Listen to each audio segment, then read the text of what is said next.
कर्दळकाळ, crime petrol news. नमस्कार, आपण पाहताय क्राईम पेट्रोल न्यूज। पाहूयात महत्त्वाची बातमी। पत्नीच्या कायद्याबाबतच्या अज्ञानाचा फायदा घेऊन तिच्यावर दबाव टाकून प्रतिज्ञापत्रावर सही करण्यास भाग पाडून फसवणूक, घटस्फोट केल्याप्रकरणी कौटुंबिक न्यायालयाने केसचा निकाल लागेपर्यंत पत्नीने दाखल केलेला पोटगीचा अर्ज अंशतः मंजूर केला असून पत्नीला दरमहा 7,000 रुपये देण्याचा पतीला आदेश दिलाय। ॲडव्होकेट अमोल बाबूराव आलमन यांनी न्यायालयात पत्नीची बाजू मांडली। स्मिता आणि राकेश नाव बदलले। यांचे 2 जुलै 2021 रोजी लग्न झाले। राकेश एक सामाजिक संस्था चालवून सुमारे लाखो रुपये कमवतात।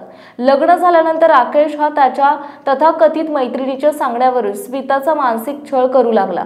छोट्या किरकोळ कारणावरून मोठे भांडण करणे, घाणेरड्या शिव्या देणे, घालून पाडून बोलणे, धमक्या देणे आदी प्रकारचा त्रास देऊ लागला। धक्कादायक बाब म्हणजे राकेशने मैत्रिणीशी संगनमत साधून 26 मार्च 2022 रोजी 100 रुपयांच्या स्टॅम्प पेपरवर एकतर्फी प्रतिज्ञापत्र तयार करून स्मिताला प्रतिज्ञापत्रावर सही करण्यास भाग पाडले। या प्रतिज्ञापत्राच्या मजकुरात दोघांचा घटस्फोट झाला असून त्यांच्यातील कौटुंबिक नाते संपुष्टात आले आहे असा आशय नमूद करण्यात आला होता। स्मिताने या प्रतिज्ञापत्राच्या मजकुरावर विश्वास ठेवून पुढील आयुष्य जगत राहिली।